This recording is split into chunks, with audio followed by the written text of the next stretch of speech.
नमस्कार दोस्तों, स्वागत है आपका हमारी एक और नई वीडियो में। आज की वीडियो में हम बात करते हैं पिछले हफ्ते घटी कुछ टेक रिलेटेड घटनाओं के बारे में, जिसे सुनकर आपको बहुत ही आनंद आ जाता है। यहाँ पर अगर हम पहले अपडेट की बात करें तो वो आती है गूगल की तरफ से। अभी हाल ही में 2-3 दिन पहले गूगल का सर्वर मतलब गूगल का जीमेल, गूगल ड्राइव, गूगल पर यूट्यूब कोई भी वीडियो अपलोड कर रहा था तो वो प्रोसेसिंग में जाकर फंस जा रही थी। तो इस वजह से बहुत सारे लोगों को बहुत सारी दिक्कतों का सामना करना पड़ा। लोगों ने सोचा कि यार हो क्या रहा है, लोगों के मेल ही नहीं जा रहे, अगर कोई कुछ ड्राइव पे अपलोड कर रहा है तो ड्राइव पे अपलोड ही नहीं हो रहा। तो इस वजह से पूरी दुनिया में बहुत ज्यादा खलबली मच गई थी और यही वो रीजन है जिसकी वजह से हमारी वीडियो भी डिले हो रही थी। आपको क्या लगता है कि मैं किसी और काम में बिजी था इसीलिए वीडियो नहीं बना पाया, इसीलिए मैंने डाली नहीं? ना ना ना, ऐसा थोड़ी है। गूगल का सर्वर डाउन था, इस वजह से वीडियो नहीं आ रही थी। तो चलो खैर बात करते हैं आज की हमारी पहली अपडेट के बारे में। तो अभी पिछले हफ्ते टेस्ला ने FCC से कुछ परमिशन मांगी है, मतलब हाई एनर्जी बैंड्स जो होती हैं उसको अपनी कार में यूज करने के लिए उन्होंने FCC से परमिशन मांगी है। अब ऐसा क्यों? क्योंकि national highway traffic safety administration के मुताबिक 2019 में करीब 50 बच्चों की मौत हो गई थी गाड़ी के अंदर। मतलब देखो होता क्या है, बहुत सारे पेरेंट्स ऐसे होते हैं, वो सोचते हैं कि यार बच्चा सो रहा है, बहुत छोटा बच्चा, ठीक है वो सो रहा है, तो उसको वहीं गाड़ी में छोड़ के अपना शॉपिंग वॉपिंग करने चले जाते हैं, कहीं और चले जाते हैं। और इसके बाद जब गाड़ी धूप में खड़ी रहती है ना, तो ग्लास की एक प्रॉपर्टी होती है, वो हीट को अंदर तो आने देती है गाड़ी के, लेकिन अंदर से बाहर नहीं जाने देती। मतलब एक ही रास्ता होता है हीट का, मतलब अगर अंदर से बाहर जा सकती है या तो बाहर से अंदर आ सकती है, दोनों तरफ से नहीं हो सकता वो मामला। इसीलिए आपने देखा होगा कि कार्स को जब बहुत देर तक आप धूप में खड़ी कर देते हो तो पूरी बहुत ज़्यादा गर्म हो जाती है अंदर से। तो ये ग्लास का जो प्रॉपर्टी है इसी की वजह से ऐसा होता है। तो बहुत सारे पेरेंट्स क्या करते थे, वही अपना बच्चे को छोड़ के चले जाते थे शॉपिंग वॉपिंग करने। तो इसी वजह से जो गाड़ी का इंटरनल टेम्परेचर है वो इतना ज़्यादा बढ़ जाता था कि बच्चों की मौत हो जाती थी। और यहाँ तक कुछ केसेस में तो ये भी हो चुका है कि पेरेंट्स अपने बच्चे को गाड़ी में भूल जाते थे, मतलब वो घर के अंदर चले गए, उसका बच्चा वहीं गाड़ी के अंदर ही मौजूद है। तो इस वजह से भी बहुत सारे बच्चों की मौत हो जाती थी। तो कुल मिलाकर 2019 में US के अंदर केवल 50 छोटे बच्चों की मौत हो गई थी। तो इसी वजह से टेस्ला ने ये इनिशिएटिव लिया है और उसने FCC से परमिशन मांगी है कि भैया हमें जो हाई एनर्जी बैंड होती है ना, जो मतलब बहुत ज़्यादा एनर्जी एमिट करती है, उसको अपनी गाड़ी में लगाने का परमिशन दे दो, ताकि हम बहुत ही छोटे मूवमेंट, अब जैसे छोटे बच्चे क्या करते हैं, ज़्यादा से ज़्यादा हाथ हिलाएंगे, सो रहे होंगे, उनको कुछ दिक्कत होगी तो ज़्यादा से ज़्यादा ऐसे ऐसे हाथ हिलाएंगे, तो उस मूवमेंट को भी वो लोग प्रिसाइजली ट्रैक कर सकें और वो आपके जो फ़ोन है उसमें नोटिफिकेशन चली जाएगी कि आपके गाड़ी के अंदर कुछ हलचल हो रही है। तो इसके बाद जो ओनर है वो अगर उसको याद आ गया तो ठीक है। तो इसी टेक्नोलॉजी को आगे बढ़ाने के लिए वो लोग गवर्नमेंट से बात कर रहे हैं। यहाँ पर अगर हम अगले अपडेट की बात करें तो वो आ रही है ब्लू ओरिजिन की तरफ से। ब्लू ओरिजिन जेफ बेजोस की ही एक प्राइवेट स्पेस कंपनी है। तो इसने और लॉकहीड मार्टिन ने मिलकर नासा के लिए जो उसका 2024 में मून मिशन होने वाला है, उसके लिए जो लूनर लैंडर है उसका एक मॉकअप, मतलब उसका एक छोटा सा प्रोटोटाइप, जितना बड़ा वो होगा उतना नहीं, एक 40 फीट का प्रोटोटाइप तैयार करके नासा को दे दिया है। ब्लू ओरिजिन ने इस बात का पूरा ध्यान रखा है कि ये मॉकअप, मतलब ये जो प्रोटोटाइप है वो ऐसा बनाया जाए कि नासा के जितने भी साइंटिस्ट, जितने भी एस्ट्रोनॉट्स हैं, उन्हें पूरा का पूरा वही एक्सपीरियंस मिले जो उन्हें असली लूनर लैंडर में मिलने वाला है। तो इसीलिए ये मॉकअप बहुत ही ज्यादा इंपॉर्टेंट था और इसीलिए एस्ट्रोनॉट्स के प्रैक्टिस के लिए और जितनी भी उन्हें सिमुलेशन करनी है उन सारे प्रोसेस को करने के लिए ब्लू ओरिजिन ने इतनी जल्दी नासा को ये प्रोटोटाइप दे दिया है। हम उम्मीद करते हैं नासा का 2024 का मून मिशन हमें कुछ और नई जानकारियां लाकर जरूर देगा। अगली अगर अपडेट की बात करें तो बहुत ही फनी इन द सेंस, मतलब बहुत डिजास्टरस अपडेट है। हाँ देखो हुआ क्या, लाइटरूम एक फोटो एडिटिंग ऐप है, तो iOS में इसका एक अपडेट आया 5.4। तो उसमें क्या हुआ, जैसे ही लोगों ने उसे अपडेट किया तो उनके लाइटरूम से जितनी भी फोटो अटैच थी वो सारी की सारी डिलीट हो गई, मतलब कंप्लीटली डिलीट हो गई। और खासकर उन लोगों की जिन्होंने एडोब का सब्सक्रिप्शन नहीं ले रखा था और उन्होंने क्लाउड पे अपनी फोटो स्टोर नहीं कर रखी थी, जिनकी भी फोटोज डिवाइस के अंदर स्टोर थी ना, उनकी सारी फोटोज, जितने भी iOS यूजर हैं केवल आईफोन वाले, उनकी फोटोज पूरी तरह से गायब हो गई। अब अडोबी ने तुरंत इसका एक नया अपडेट रिलीज करा 5.4.1, लेकिन कहा जा रहा है कि उसमें किसी की भी फोटो वापस रिकवर नहीं हो पाई और आगे भी ऐसी पॉसिबिलिटी है कि शायद जिनके फोटो गए उनके तो गए। अब बहुत सारे लोग बोल रहे हैं कि भाई हमने 2 साल से अपने फोटोज जमा करके रखे थे, मतलब हम सारा काम अपना लाइटरूम में ही करते थे और सारा का सारा वहीं पर स्टोर था, और 2 साल की फोटोज सारी एक बार में चली गई। अच्छा वैसे अगर मेरा पर्सनली आप मुझसे पूछो तो मेरे फ़ोन से अभी अगर सारे फोटोज़ को डिलीट भी कर दिया जाए ना, तो मुझे कोई फर्क नहीं पड़ेगा, क्योंकि उसमें 2-3 फोटोज हैं जो कि मेरे काम की है और उसका मैंने बैकअप ले रखा है अपने क्लाउड पे। तो अगर अभी मेरी सारी फोटोज डिलीट भी हो जाती है मेरे फोन के अंदर से तो मुझे कोई भी फर्क नहीं पड़ेगा। आप बताओ, आपको अगर अभी मतलब जब भी आप वीडियो देख रहे हो इसी टाइम बिल्कुल अचानक से आपकी जितनी भी फोटोज आपकी गैलरी में है वो सारी की सारी डिलीट हो जाती हैं, तो आपका क्या रिएक्शन होगा? क्या आपने उसका कोई बैकअप वगैरह बना रखा है? हाँ या ना नीचे कमेंट में जरूर बताना। और अगर आप एक ऐसे इंसान हो जिसको बहुत ही ज्यादा अपने फोटोज से प्यार है तो मैं आपको एक टिप देता हूँ। गूगल फोटोज को डाउनलोड करो और उसमें जो प्रायोरिटी होती है ना, मतलब अपलोड करते टाइम, तो उसको नॉर्मल हाई क्वालिटी वाला रख दो। तो वो क्या करेगा, आपकी जितनी भी हाई क्वालिटी की फोटोज है ना उसको कंप्रेस कर देगा। लेकिन टेंशन लेने की बात नहीं है, जो मोबाइल से आप फोटोज खींचोगे उसकी क्वालिटी वही रहेगी, वो बड़े बड़े फोटोज की बात होती है।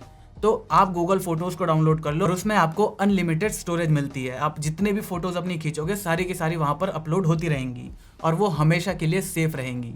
तो आप बताओ कि क्या आप गूगल फोटोज यूज करते थे या अब यूज करने वाले हो? और जो मैंने सवाल पूछा था उसका जवाब जरूर देना नीचे कमेंट में। अगले अगर अपडेट की बात करें तो आ रही है लावा की तरफ से।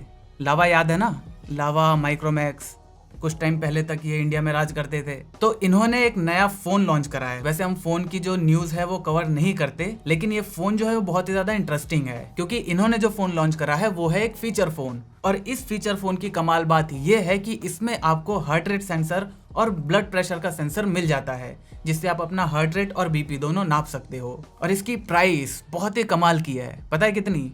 सिर्फ 1599 रुपए। तो अगर आपको इंटरेस्ट है तो आप लावा का ये नया फोन जरूर चेक कर सकते हो। लेकिन अगर आप मुझसे पूछो तो आप इसके लिए न जाकर एक फिटनेस ट्रैकर ले सकते हो, जैसे MI, रियलमी, किसी के भी आते हैं ना। मतलब इनके मैं रिकमेंड तो नहीं कर रहा, लेकिन फिर बजट से बाहर भी हो जाते हैं बहुत सारे। तो ओवरऑल एक पैकेज के रूप में अगर देखा जाए तो एक फिटनेस ट्रैकर आपके लिए ज्यादा अच्छे से काम करेगा in comparison to this phone. अब ये मत लिखना यार कमेंट में कि लावा इंडियन है और ये चाइनीज प्रोडक्ट को तुम प्रमोट कर रहे हो। भाई मैं आपका भले के लिए कह रहा हूँ, ठीक है? बाकी आपकी मर्जी। अगले अपडेट की बात करें तो ये भी बहुत कमाल की अपडेट आ रही है यार। हमने देखा है ना कि जितने भी, जैसे हमारे कोई भी हमें पसंद है कुछ चीज़, जैसे मुझे आईफोन पसंद है, अब मैं किसी अगर अनजाने से बात कर रहा हूँ उसके पास भी आईफोन है, तो कहीं ना कहीं एक बात निकल आएगी जो हमारी कन्वर्सेशन आईफोन पर आ जाएगी। मतलब हम आईफोन के बारे में बात करने लग जाएंगे।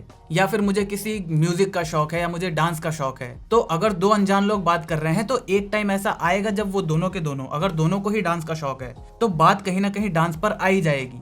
बिल्कुल ऐसा ही टेस्ला ओनर्स के साथ देखने को मिला। जब भी दो टेस्ला ओनर्स आपस में बात करते थे तो वो बात करते करते आखिर में टेस्ला कार पर आ जाते थे कि मेरी टेस्ला कार में ये है, मेरे में ये है, मैं यहाँ जाके अपनी गाड़ी को चार्ज करता हूँ, मेरी गाड़ी एक बार चार्ज होने के बाद इतनी चलती है। तो इसी चीज को कनाडा के अजीत पाल गिरवाल जी ने नोटिस किया और एक ऐसी डेटिंग ऐप बना दी जो कि सिर्फ और सिर्फ टेस्ला ओनर्स के लिए ही बनाई गई है।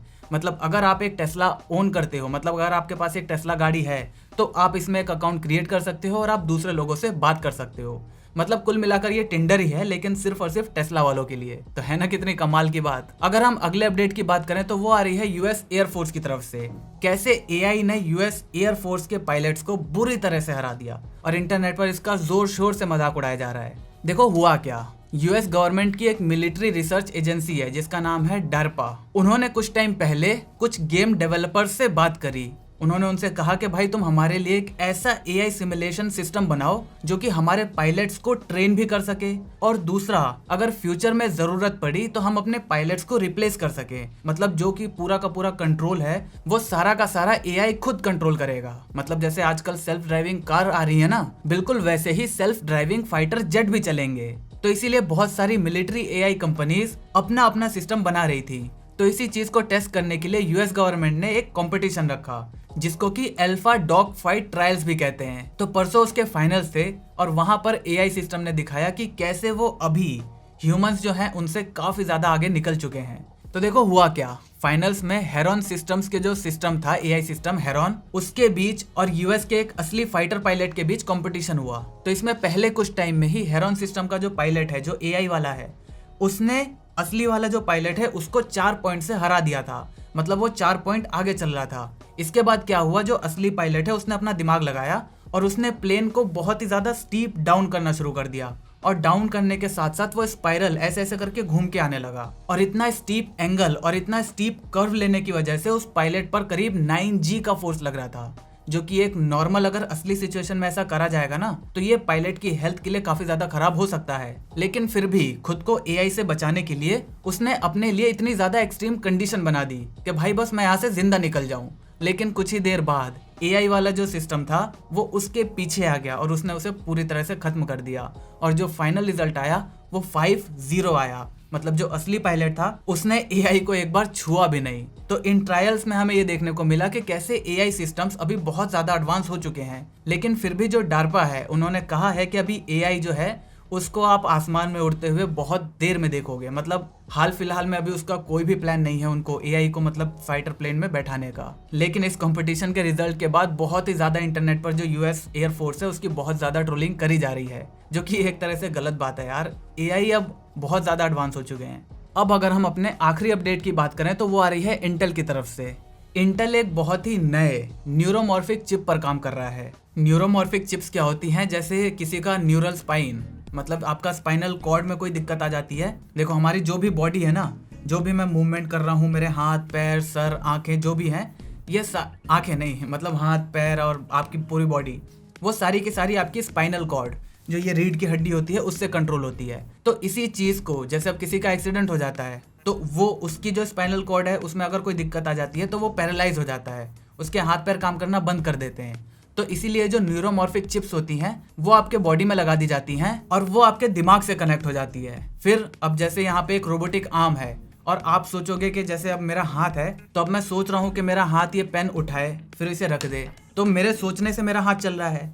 बिल्कुल उसी तरह ये न्यूरोमॉर्फिक चिप्स जो हैं, जब आप सोचोगे जो आप सोचोगे रोबोटिक आर्म बिल्कुल वैसा ही करेगा, क्योंकि वो चिप आपके न्यूरल कनेक्शन से जुड़ चुकी होगी, आपके दिमाग से वायर्ड हो चुकी होगी। तो आप सोच रहे होगे कि यार इसमें नया क्या है, ये तो काफी टाइम से होता आ रहा है, आपने देखा होगा कहीं ना कहीं। तो प्रॉब्लम ये है कि आज जितने भी ऐसे एडवांस रोबोटिक आर्म्स हैं या फिर जितनी भी ऐसी एडवांस चीजें हैं वो बहुत ही ज्यादा महंगी होती है, मतलब बहुत ज्यादा महंगी। तो इंटेल इसी महंगाई को कम करने के लिए मतलब वो 1,30,000 ऐसे न्यूरॉन्स कनेक्शंस को उस चिप के अंदर डाल रहा है जो कि आपके ब्रेन से कनेक्ट हो जाएंगे। तो ये चीज़ जो नॉर्मल जो आजकल के ट्रेडिशनल आते हैं ना हमारे एडवांस आर्म्स और एडवांस जो भी ये सारी चीज़ें हैं, ये चीज़ इससे करीब 10 गुना ज़्यादा सस्ती होगी।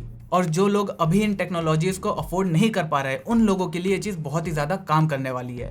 क्योंकि आप समझ लो कि जो लोग अपने बॉडी पार्ट को हिला नहीं पा रहे, अगर उनको एक आर्टिफिशियल बॉडी पार्ट मिल जा रहा है जो कि अब आपके दिमाग से ही कंट्रोल हो रहा है, तो सोचो उनके लिए कितनी बड़ी बात है, और वो भी एक सस्ते दाम पे। तो मुझे उम्मीद है आज की वीडियो में आपको जितने भी अपडेट्स हैं वो काफ़ी ज़्यादा पसंद आए होंगे और मैंने सारे अपडेट्स को अच्छे से क्लियर भी किया होगा। अगर आपको वीडियो पसंद आई तो वीडियो को लाइक कर देना। अगर आप चैनल पर नए हो तो चैनल को सब्सक्राइब करके इस घंटे वाले बटन को दबाना बिल्कुल भी मत भूलना, क्योंकि हम ऐसे ही ज्ञान बांटते रहते हैं। जय हिंद, वंदे मातरम।